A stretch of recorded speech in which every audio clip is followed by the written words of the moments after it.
Le gaz mauritanien, une promesse industrielle menacée?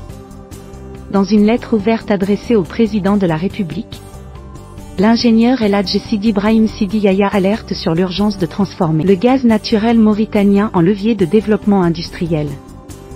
Selon lui, la Mauritanie se trouve à un tournant stratégique, disposant d'une occasion unique pour construire un tissu économique productif et durable à partir de ses ressources énergétiques. En saluant la réhabilitation de la route de l'espoir, l'une des grandes réussites du premier mandat présidentiel, cet ingénieur pétrolier appelle à une démarche similaire, fondée sur les résultats concrets, pour faire du gaz un axe structurant de la politique économique nationale.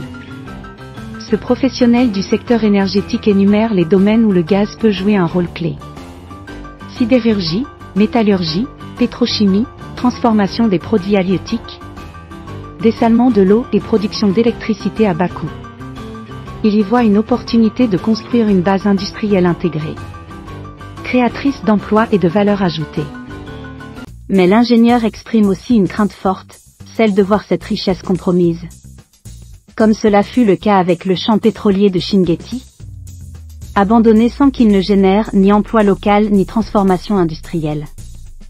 La raffinerie de Nouadhibou, restée inutilisée, incarne selon lui un échec emblématique lié à des résistances d'intérêts rentiers.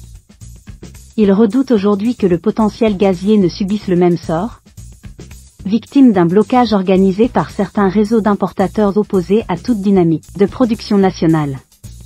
Un système verrouillé, qui s'appuie sur le laxisme réglementaire et la marginalisation des voies réformatrices. L'auteur de l'interpellation affirme s'exprimer dans la continuité d'un engagement de longue date. Sa démarche, dit-il, n'est ni opportuniste ni isolée, mais découle d'une conviction ancrée. Celle que le gaz représente une ultime chance pour refonder l'économie mauritanienne. Sur des bases souveraines, industrielles et inclusives. En conclusion, il exhorte le président de la République Mohamed Cheikh Ghazouani à faire de cette ressource stratégique la priorité de son second mandat, afin de faire entrer la Mauritanie dans une ère de transformation nationale, marquant le passage de la promesse au progrès réel.